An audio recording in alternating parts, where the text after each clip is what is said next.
Coming up today on Locked On Texas Tech, we get to fear and loathing in Austin. Also, non-conference scheduling with an expanded college football playoff and a defensive back focus for the Red Raiders. Next on Locked On Texas Tech. You are Locked On Texas Tech, your daily podcast on the Texas Tech Red Raiders. Part of the Locked On Podcast Network, your team every day. We're going to start this thing off right.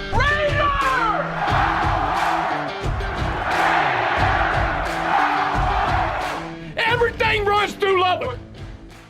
Great to be with you again on Locked On Texas Tech on the Locked On Podcast Network. Thanks for making us your first listen on YouTube or anywhere you get podcasts. He's the only Chris Level. I'm Casey Cowan. Great to be back with you once again, Chris, and getting into something today to kick off the show that has been mildly entertaining, I guess, if nothing else. And that's something that's had Texas Tech fans talking the last few days after a comment made. I guess we'll leave up to the audience to determine somewhat tongue in jest, but how tongue in jest this comment was made by Kirby Hocutt. You might have seen it already. This was tweeted out by Chris Hummer, a college football reporter for 24/7 Sports. This is a comment from Texas Tech Athletics Director Kirby Hocutt as it relates to the future of a Longhorn Red Raider football, now non-conference series.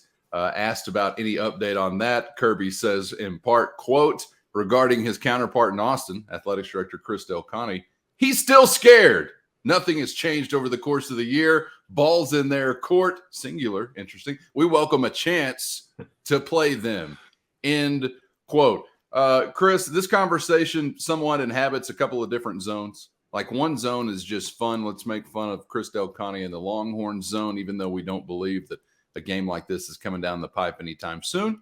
Then there's another zone where you do actually wonder, is there a game like this coming down the pipe anytime soon? So take it whichever way you want. And I guess we could just start from your perspective and asking, has there been a change in that conversation over the past year? Because I think I know what it was like when we last left it, DOA, but maybe I'm wrong.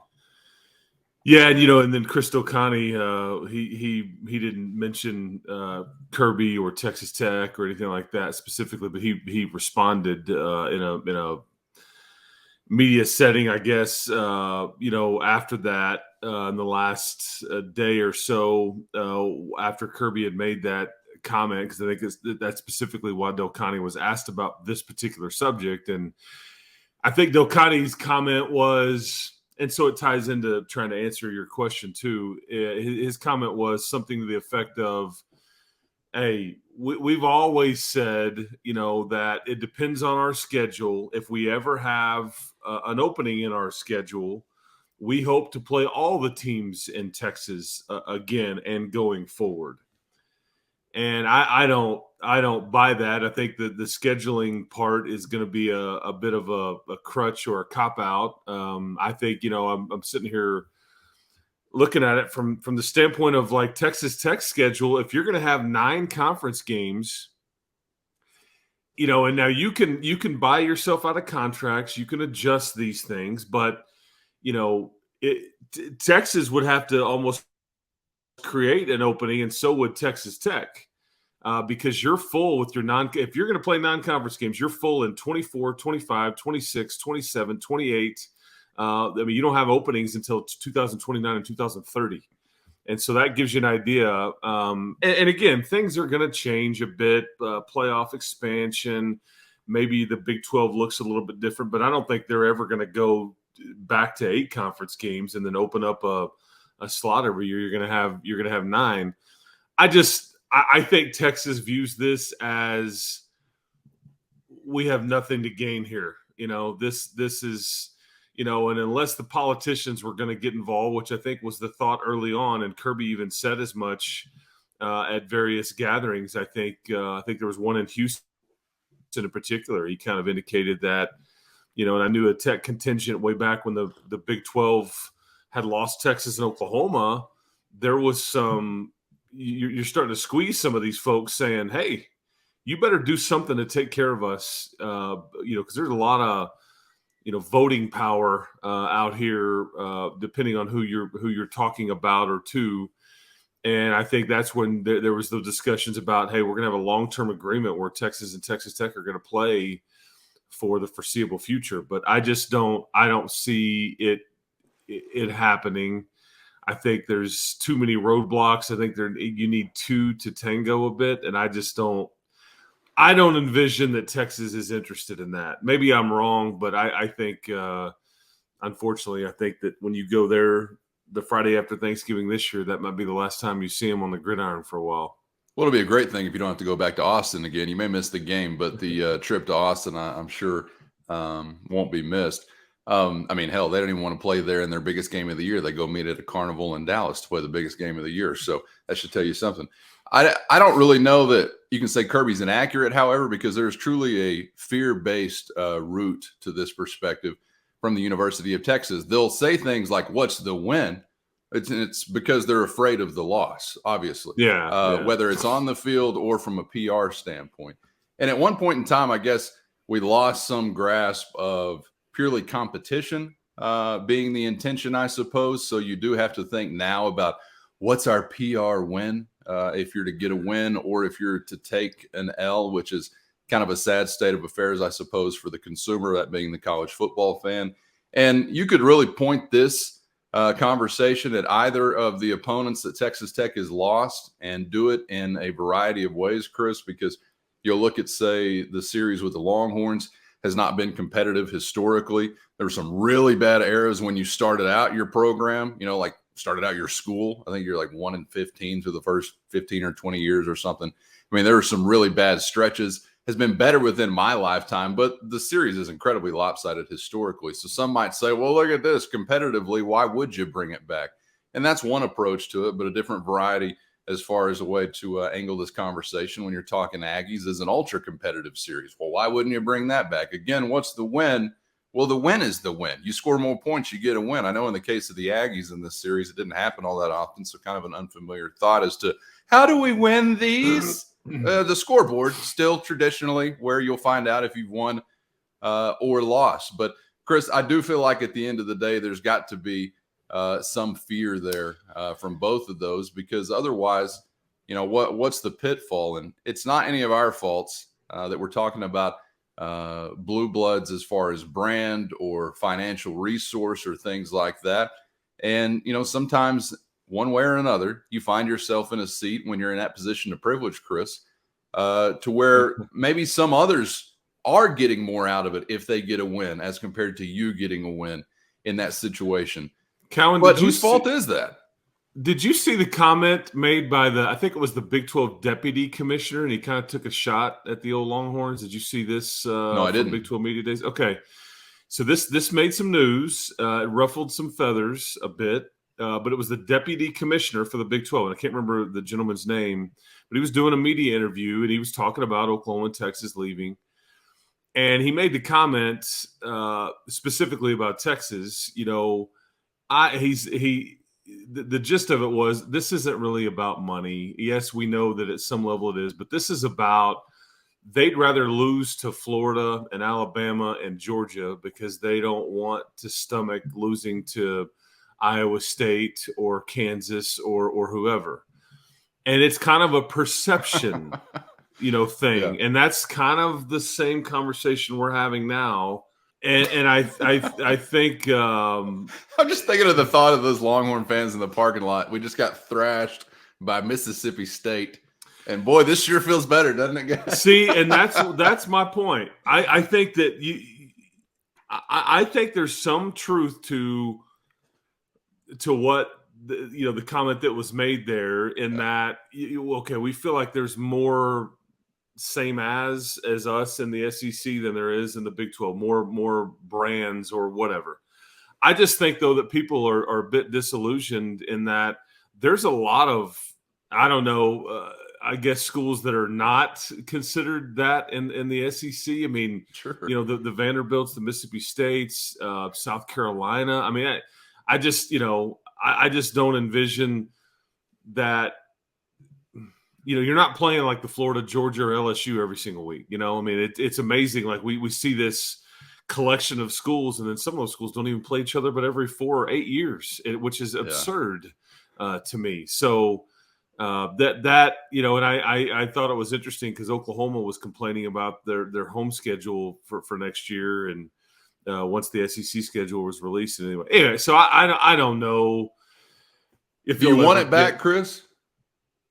Personally, this game or an Aggie game as a fan? I do. I think it would be good for the state. It would be good certainly for Texas Tech. I'm guessing that Texas is going to say, well, it's not good for us. I don't know what all the details there would be, home and this and that. I just don't envision it, everybody being back on the same page unless somebody forces it and can force it like politically. That I'm afraid is going to be the last one this year. So you're telling me I got to run for office? That's what I'm hearing. I've got to be the one to run the flagpole up to the top and make this sucker happen. Let me spin this off into a second conversation because I feel like we're in a similar kind of vein here, talking about these schedules and as it relates to these teams we're talking about. Now, of course, this would be an out-of-conference setting if there was any setting at all. I wanted to play a little true or false here with you. On this Tuesday, Chris, as it relates to an expanded college football playoff and future non-conference scheduling. I've had this dream that someday we'll get rid of these aspects of the college football regular season that are the worst in all of college sports. They'll try to tell you, we got the best regular season in all of college. Well, don't look at the Nicholls State weekend. Don't look at that one. We're not talking about that weekend. I've dreamed for a long time that we get rid of FCS matchups, and maybe even Kent Hance told me not to dream any little dreams, so I'm dreaming a big one. Get rid of the group of 5 matchups as well, but I understand there are many bridges to cross to get there. But I thought, Chris, expanded college football playoff will lessen the non-conference fear for every team in the country, and they'll be willing to challenge themselves more, and that will result in better games for us college football fans to consume. I think there's still reason to believe that could be true, but I wonder if maybe it's not going to be the same answer for every conference like I thought it once could be. Say, I don't know, the SEC or the Big 12. So here's my true or false. An expanded college football playoff will lead to stronger, more entertaining non-conference schedules. You think I'm true? You think I'm false? What do you think? First, today's episode brought to you by FanDuel, America's #1 sportsbook and the official sportsbook of Locked On. And there's never been a better time to get in and get busy than right now, because you could be getting 10 times your first bet amount back in bonus bets up to $200. Win or lose. You heard that right. You bet $20, you're landing $200 back in bonus bets, win or lose. So head on over to FanDuel.com/lockedon or download the FanDuel app. Safe, secure, and easy to use, and get started today. And if you're a winner, you're getting paid instantly every time with FanDuel. Just one reason why it's the best place to bet, and one reason why it's America's #1 sports book. So head on over right now to FanDuel.com/lockedon. That's FanDuel.com/lockedon and get started today with FanDuel, official partner of Major League Baseball. Here's my true or false. An expanded college football playoff will lead to stronger, more entertaining non-conference schedules. You think I'm true? You think I'm false? What do you think? It is different for different leagues, I think. I think that in a way this is true and it's false. Because, and that's the tricky part about it's a loaded question, because I think if you're in the Big 12, you may still, do your be a bit stronger with your non-conference scheduling if you can find willing, participants in that, and have the Power 5 in the non-conference, i.e. Oregon coming to Lubbock and you going to Oregon next year. Whereas the SEC may say, we're going to get so much credit for which is it's really a false narrative. Yeah, one less conference game, and some of those conference schedules, depending on how it lines up, are not very strong at all. And they schedule a bye week in November and all that, but they may ease back on it a bit. And say, we've got a better chance now to get, a team into the playoff. And so let's not push ourselves here. Let's not chance it. Why would we want to go screw it up? Whereas I think if you're in the Big 12, you probably need to earn the right to get in, and we'll see how this is adjusted and how it's selected. And, the SEC is on a 1-year deal with just playing the 8 conference games. They could, in fact, get it to 9.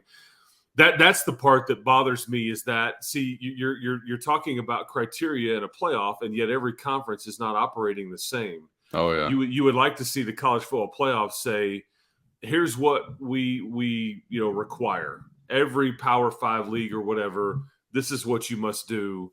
And then it's up to everybody else to kind of go, okay, what do I do with these other opportunities? Do I take the foot off the gas? Do I put the foot on it? But I mean, Cowan, like, for example, the Red Raiders, and this is what we were just looking at. You've got a home and home with Oregon coming up. In 25 and 26, you've got a home and home with Oregon State coming up and a home and home with Colorado State. You've got in 27 and 28, you're playing NC State. You're playing at Mississippi State. You've got a home and home coming up with Arkansas coming up and Fresno State. I mean, so, yeah, it's not just daunting, but it's also not easy. And I don't know whether you'll look to go all in there. But, again, it's going to be groupthink in many ways because you can want to play as tough a schedule as you want, but you also want to get teams to come to your place too. And it just takes you need some willing participants. And then what is everybody thinking on what needs to be done? Because I think most conferences right now roll with their conference schedule, and then you have a semi one tough non-conference game and then the regional game. And some may differ a little bit there, but that's the gist. But you're right, man. We're in new times and it's changing. But to answer your question, it's true and it's false. Sorry, I don't mean to cop out. I think for Texas Tech. No, that means it's a brilliant question by the guy that posed it. I agree. I totally agree. I think for Texas Tech, it means you'll continue to keep your schedule a bit stronger, non-conference wise. That's really interesting that 2 blue bloods removed from the equation could render your additional conference game, along with the conference championship game, insufficient all of a sudden. We're back in this damn data points conversation, which I freaking hate. It's perception and data, and the targets are always moving. Hey, well, you don't have enough data points. Why don't you add a conference championship game? Okay. Oh, by the way, we're changing the playoff, and so the data points are different now. Like 2 years later. Think about it. So frustrating. I would think that an 11-1 Big 12 team would almost assuredly be in the playoff.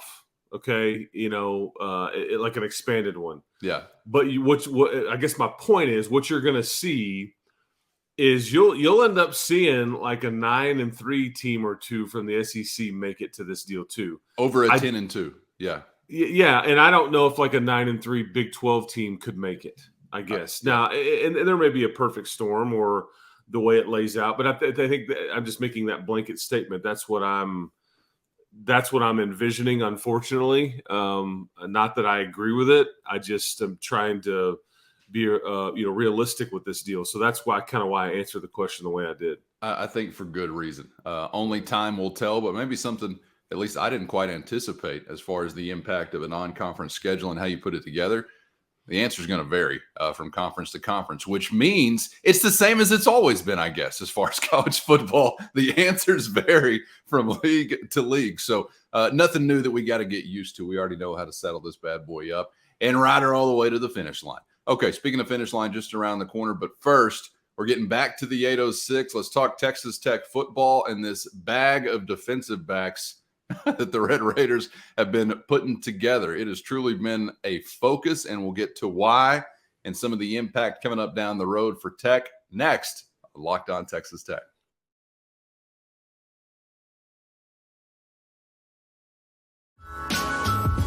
Glad to have you along for the ride on Locked On Texas Tech on the Locked On Podcast Network. Thanks for joining us on YouTube or anywhere you get podcasts. Subscribe on YouTube if you haven't so far, so you never miss an episode. With Chris, I'm Casey, wrapping up today's show talking Red Raider football and recapping what has been a busy scene here recently, Chris, not only from a recruiting trail standpoint, but specifically within your defensive secondary. And I think if you've paid just mild attention, I guess, this offseason, you understand it's been a really interesting group as you head into 2023, and made even more so interesting by the addition of Braylon Lux and AJ McCarty, who we will see make an impact, or when we'll see make an impact. We're not quite sure at this point in time, but I think you mentioned a couple of weeks ago you could have your future starting cornerbacks on campus right now. But filling up, replenishing, and reloading is the name of the game. And I know that it'll be some time, Chris, before we get to know really some of these guys that we've seen come across the wire as far as defensive back commitments. But I wanted to get with you on some of the bigger picture, I guess, impact and why we've seen, this concentration here recently is, man, they have been rolling in as far as secondary help is concerned.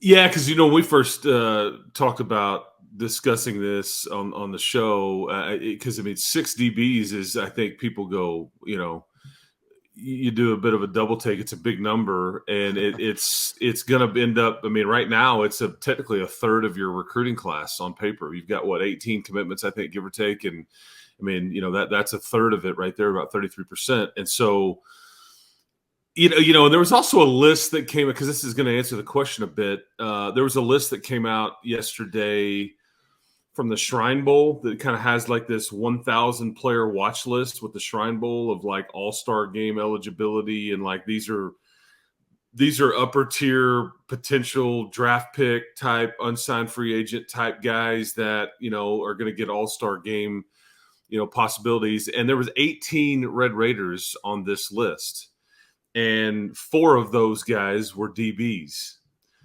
So you just have to understand you've got a big number graduating here. You talk about Malik Dunlap and Rashad Williams, Tyler Owens, and then Rabbit, Dadrion Taylor Demerson. Those guys are all playing their last year, and so this is roster management. You've got to recruit, to replenish. But I think it also, like with the 6 signees or the 6 commitments, I should say, that you've got right now, what I think is fascinating is that 3 of those guys are 6'3". I think one of them is 6'2", and the shortest of those of that 6 DB group is 6'1". This is different than back in the day whenever, I started doing this, and you got the 5'9" and 5'10" corners. And the length here and the versatility here is really what sticks out, because some of these guys, right now you got 3 of the guys that are coming in from a recruiting standpoint that are going to be projected as a corner, 3 of them as a safety.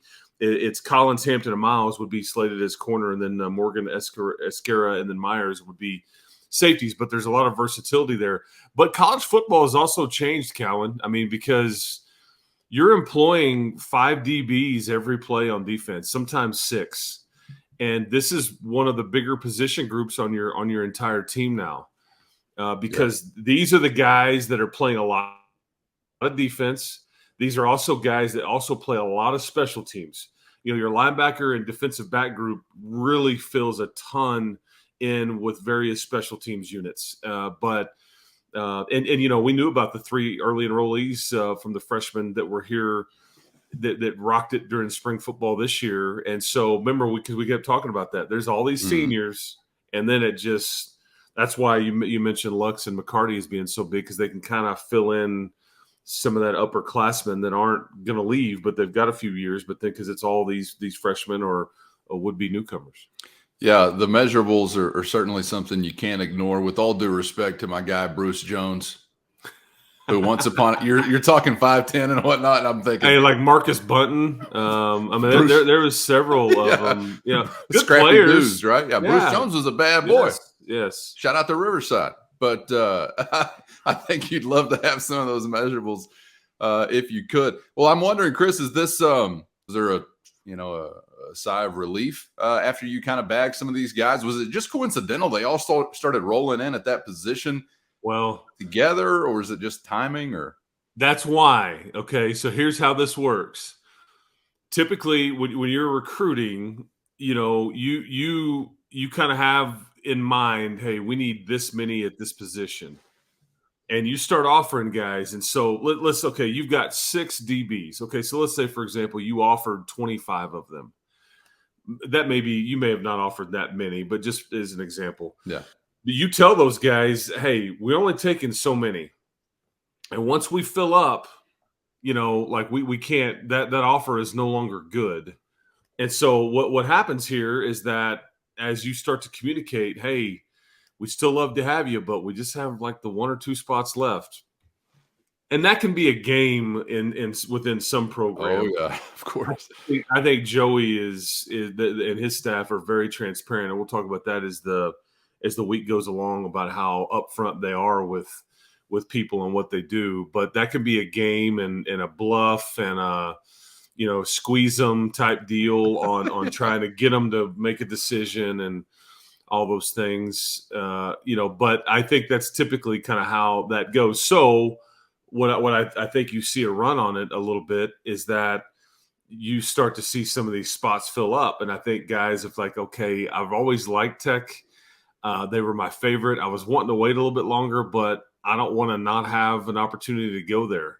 And so they start making these decisions, and then you see a run on it. This is what happens like the quarterback recruiting happens the same way. Like typically the top quarterbacks in the state, once the first one drops and like one of these big schools has their quarterback, you start to see it start to snowball a bit, because each school typically only takes one of those. Yeah. So, you start to see that, and that's just but it's funny to kind of watch these runs, kind of like, whenever the draft is right. going on and everybody starts picking offensive linemen, like, well, I better jump on and get it, or I'm not going to get one. Yeah. So do you call the mission accomplished here as far as that class in the secondary? Still some spots, or what do you think? I think you're mostly full there. Yes. I think you've got a number. I think that there's not many spots left in this class. Obviously you're not going to call up and squeeze Micah Hudson. You're going to say, hey man, take as long as you need. There's an offensive line component that if there's the right person that says yes, I think they would have loved to have had Cameron Poe. He ended up choosing to go to Alabama.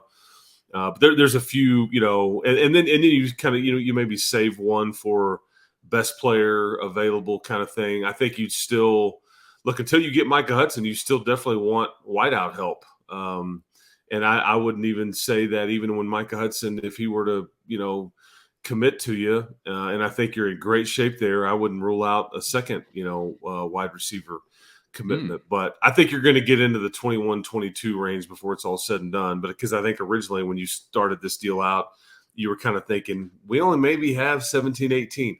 I just know this. If I was on that team, I wouldn't give anybody any reasons to be frustrated with me, or I would miss class. I would practice really hard, because it gets more competitive, and you're getting recruited over, and so if you're going to get squeezed if you're not, or they're just going to go, hey man, you just can't play here. Like it's not working out here, or we just don't think you're good enough to play. If you really want to go play, you need to do it elsewhere, because we don't see the snaps for you here. And if you are looking for a new debilitating addiction or anything like that to pass time in the summer, you can follow along with the recruiting there at RedRaidersports.com. 18 commitments, I think I see in that class. Mm-hmm. It's a wild and woolly world. If you want to dive into the recruiting trail beat, if you haven't before, check it out. Chris, enjoyed it as always, man. And we'll be back on the other side. Coming up tomorrow, we will get into what Chris alluded to there, fending off suitors for your roster. We'll get some thoughts from Joey McGuire and Jeff Traylor also making some noise regarding that topic. We'll get to that on tomorrow's show. Looking forward to it, Chris. Absolutely, man. Keep hope alive. I bet we can also talk some TBT tomorrow as well, because the Air Raiders are tipping it up on Wednesday night at the USA. It should be fun. Yeah, can't wait to be out there seeing some favorites from years gone by back in red and black at United Supermarkets Arena. We'll get to that and more coming up tomorrow. Hope you'll join us then once again. For Chris, I'm Casey on Locked On Texas Tech.